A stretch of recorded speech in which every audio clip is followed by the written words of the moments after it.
nós vamos esclarecer a dúvida do Pedro. O Pedro gostaria de saber o seguinte: o que significa um fertilizante fosfatado ter mais ou menos solubilidade em água, em ácido cítrico, em citrato neutro amônio? Qual a importância disso? Será que isso influencia na sua tomada de decisão para o manejo da adubação fosfatada? É isso que nós vamos descobrir nesta aula.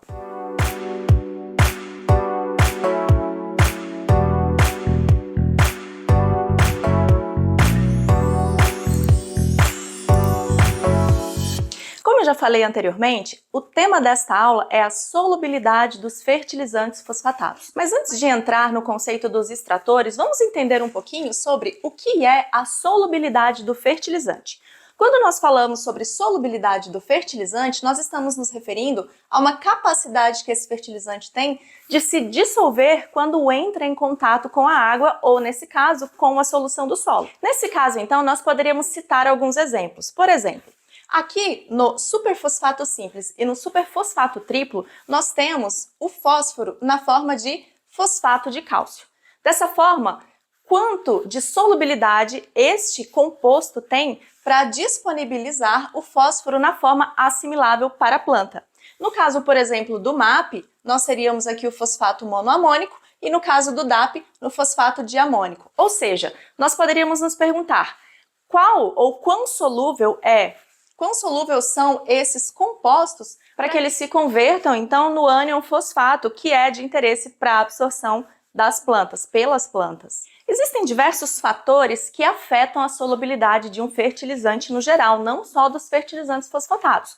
Mas o nosso foco aqui é para os fertilizantes fosfatados. Bom, nós temos os fatores intrínsecos ao fertilizante, ou seja, aqueles que pertencem mesmo às características do fertilizante, e nós poderíamos citar, por exemplo, a forma de produção e o tratamento do fertilizante. Nós sabemos que os fertilizantes, quanto mais acidulados, mais solúveis eles tendem a ser no solo. Por exemplo, esses que nós acabamos de falar, como o MAP, o DAP, o super simples, o super triplo. O contrário disso, nós poderíamos citar os fosfatos naturais reativos, que têm pouco tratamento, eles são apenas moídos e então vendidos. O segundo fator é o tamanho do grânulo ou da partícula. Quanto menor, maior a solubilidade desses componentes. E por último, nós temos a fonte do fertilizante, ou seja, aquilo que está relacionado à rocha-mãe, a rocha que vai dar origem a esse fertilizante. Como nós já falamos em outras aulas, os fertilizantes fosfatados inorgânicos ou minerais são 100% oriundos de rochas fosfáticas. Quando nós nos referimos às rochas ígneas, por exemplo, que representa a maior parte das fontes de fertilizante fosfatado no Brasil, nós temos rochas mais ricas em impurezas como alumínio e ferro. Como nós já sabemos, já falamos bastante disso em aulas de fertilidade, química do solo, o alumínio e o ferro eles têm altíssima afinidade com o fosfato. Nesse caso, então, essas ligações são bastante fortes e aí nós concluímos que é bastante difícil solubilizar esses componentes. Consequentemente, se nós temos então fertilizantes fosfatados oriundos de rochas ígneas que são ricas nessas impurezas, ferro e alumínio, consequentemente nós teremos aí fosfatos menos solúveis. Por outro lado, aqueles originados de rochas sedimentares, que é muito comum dos fosfatos do Marrocos ou dos Estados Unidos, esse fosfato ele já estará mais facilmente disponível para a planta, ou seja, ele é mais solúvel quando comparado àquele obtido das rochas ígneas, justamente por conta da menor quantidade de impurezas, ferro e alumínio presente nesses minerais. Além disso, nós sabemos que as rochas sedimentares, elas também são menos resistentes por serem menos consolidadas, como nós já falamos na aula de rochas e de intemperismo de rochas em outra aula aqui do canal. Quanto aos fatores extrínsecos do fertilizante, nós poderíamos citar, por exemplo, o pH do solo. Geralmente, quanto mais baixo for o pH do solo, maior é a capacidade dessa solução de solubilizar esses componentes do fertilizante. Além disso, é extremamente importante a umidade do solo. Nós sabemos que todas as reações do solo ocorrem na presença de água. A água é o solvente universal. Ela é muito importante tanto para a solubilidade quanto para a atividade de diversos micro-organismos que estão aí responsáveis por mineralizar nutrientes ou até mesmo por promover, por liberar moléculas promotoras de crescimento nas plantas. E nós podemos citar por último aqui também a presença de enzimas e micro-organismos no solo, que não é tão relevante para o caso dos fertilizantes fosfatados, mas seria, por exemplo, para o caso da transformação de nitrogênio no solo, mas isso é assunto para uma outra aula. Bom, no Brasil, tudo que se refere à produção de fertilizantes é regido por uma lei. Essa lei trata-se da Instrução Normativa número 39 de 2018 do MAPA. E o que diz essa lei sobre os fertilizantes fosfatados? Vamos lá. Ela exige garantias mínimas da concentração de P2O5 na produção de fertilizantes. É interessante ressaltar que o fósforo presente nos fertilizantes, ele não está na forma de P2O5 ou pentóxido de fósforo. Na verdade, essa é uma convenção bastante antiga e que acabou ficando, inclusive, sendo utilizada na legislação. Por isso é utilizada dessa forma, mas o fósforo presente não está na forma de pentóxido de fósforo, ok? E nós temos então, dentro dessa instrução normativa, metodologias de averiguação. Como são feitas essas averiguações no fertilizante? São utilizados extratores capazes de tirar o fósforo presente nesse fertilizante para que ele possa então ser quantificado nos equipamentos específicos. Aqui no caso da legislação, ela utiliza 3 extratores principais, que são o ácido cítrico, o citrato neutro de amônio e a água. Por que exatamente essas soluções são utilizadas?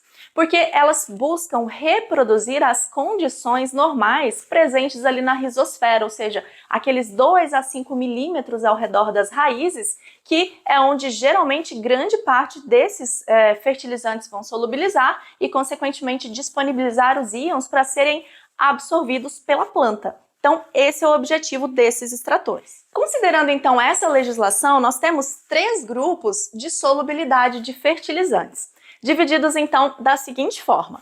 Nós teremos aqui o teor total e teor solúvel em ácido cítrico na concentração de 2%, ou seja, 2% é a concentração da solução de ácido cítrico, ok? E eles geralmente vão ser utilizados para fosfatos naturais e termofosfatos. Ou seja, vocês não vão ver na etiqueta de um fertilizante quanto por cento de um super simples, por exemplo, vai ser disponível em ácido cítrico, porque ele não é utilizado para fertilizantes acidulados, certo? Nós temos então o segundo grupo, que é o teor total e solúvel em citrato neutro amônio, ou CNA, mais água, que vai ser utilizado nesses fosfatos acidulados. E por fim, nós temos também o teor solúvel em água, que é utilizado também para fosfatos acidulados, com exceção das misturas. De acordo com a legislação, se nós temos misturas de fertilizantes, a única informação que vocês terão na etiqueta do produto é a porcentagem do teor solúvel em CNA mais água, ok? Então vamos pegar aqui como exemplo alguns dos fertilizantes fosfatados mais conhecidos dentro de cada um desses grupos. Vamos começar aqui com o DAP, que tem 45% de P2O5 solúvel em CNA mais água. Em água, apenas 38%. Geralmente a porcentagem solúvel em água é menor do que aquela solúvel em CNA mais água, certo? E além disso contém 17% de nitrogênio. Essa é uma informação adicional, não tem diretamente relação com a nossa aula de hoje. Vejamos, o MAP, por exemplo, ele tem 48 disponível em CNA mais água e 44 apenas em água. O fosfato monopotássico, 51% em água. O super simples, 18% em CNA mais água e nós temos 16% em água. Super triplo, 41% em CNA mais água e 36% solúvel em água. Por que eu estou repetindo esses valores? Porque a gente vai falar um pouquinho lá na frente sobre por que é importante nós termos essas duas respostas, essas duas informações, certo? Do fosfato acidulado sulfúrico, 15% pelo menos devem estar presentes solúveis em CNA mais água. E 60% desse valor, ou seja, pelo menos 9%, deve ser solúvel em água.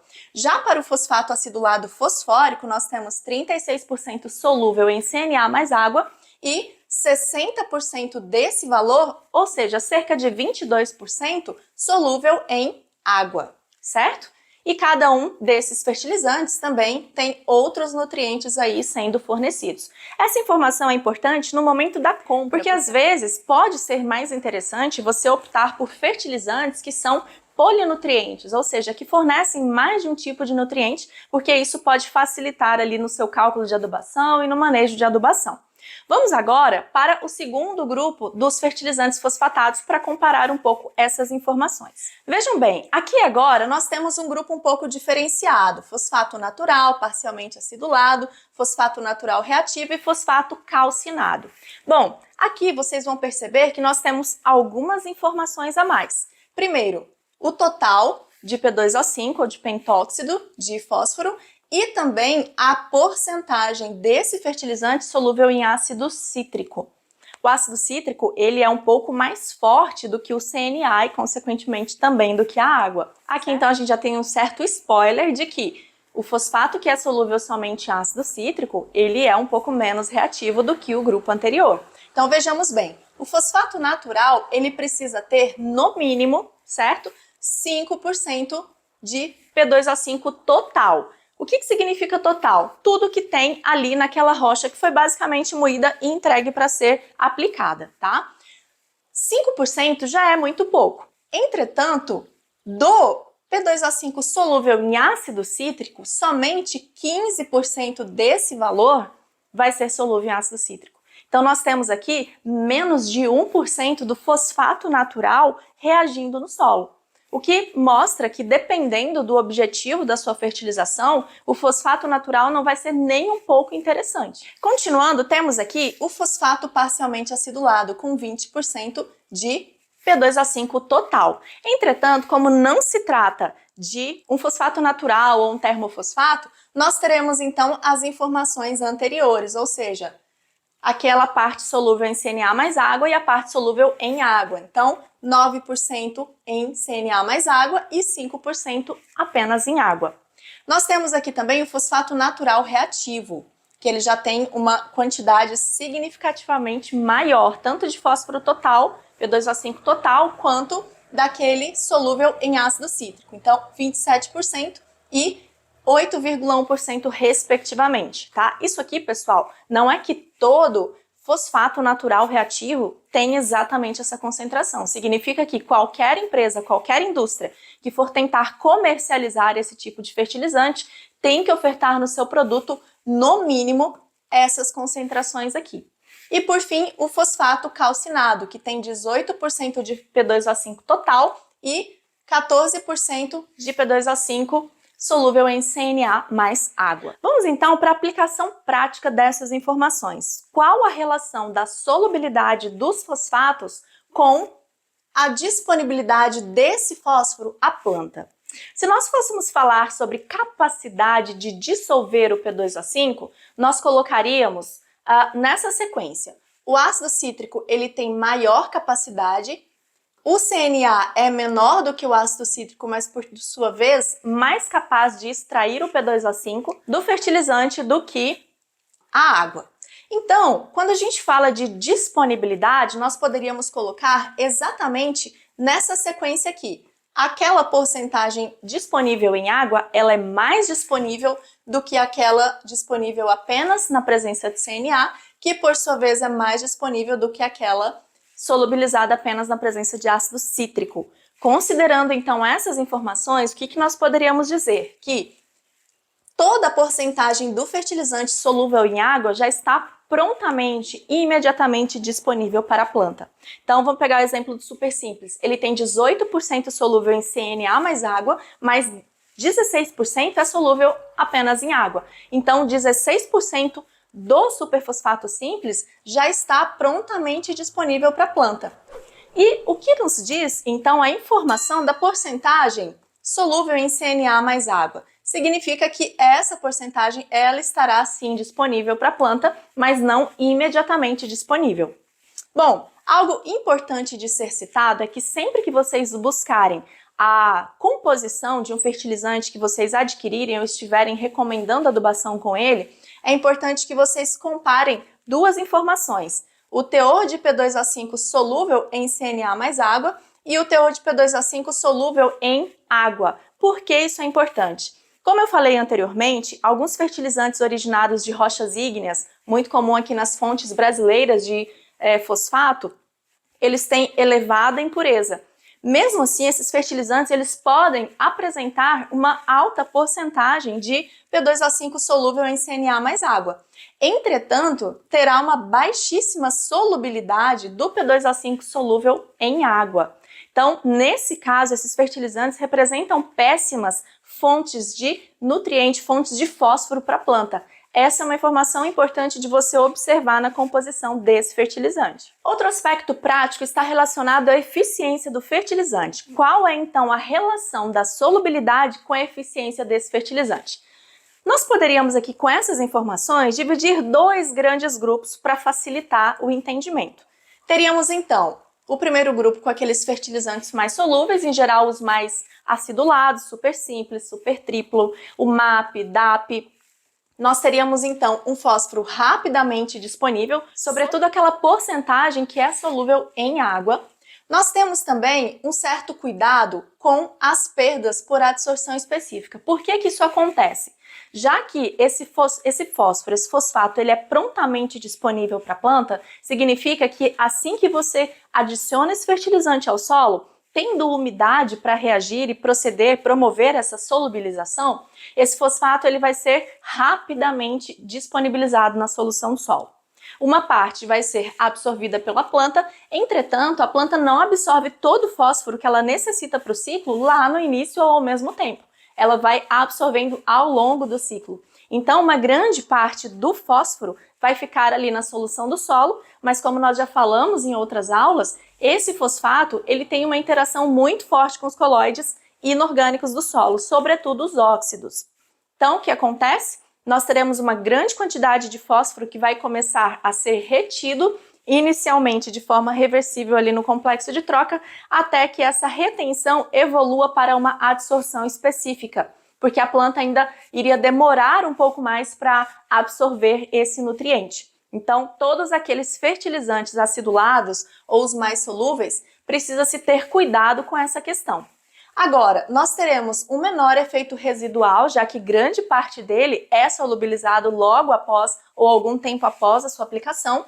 E nesse caso aqui, se nós tivermos então grânulos desses fertilizantes um pouco maiores, nós teremos tenderemos a ter uma maior eficiência, porque a gente vai retardar um pouco essa disponibilização, então esse fosfato ele vai ter menos tempo para interagir com os coloides do solo e, consequentemente, depois ser absorvido especificamente. Vamos agora para o segundo grupo, que são os fertilizantes menos solúveis, que seriam aqueles mais solúveis em ácido cítrico ou com uma porcentagem maior solúveis apenas em CNA. Então, nesse caso aqui, nós temos uma fonte de fósforo lentamente disponível. Além disso, essa fonte de fósforo ela vai ser mais dependente da acidez do solo para reagir. Então, se você aplicar um fosfato natural reativo no seu solo, por exemplo, e tiver com pH entre 6,5 ou um pouco mais alto que isso, você vai ter dificuldade em disponibilizar esse fósforo para as plantas por conta das condições de pH do seu solo. Por outro lado, como ele libera mais lentamente, você vai ter uma redução de perdas por adsorção específica, porque à medida que ele vai liberando, a planta já consegue absorver grande parte desse fósforo liberado para a solução do solo. Nesse caso aqui, para melhorar a eficiência, é necessário que essa fonte seja moída em partículas mais finas, para que você aumente a área de superfície específica dessa partícula e facilite então o contato da partícula com o solo, que tem ali a umidade que vai fazer com que esse fertilizante reaja no solo.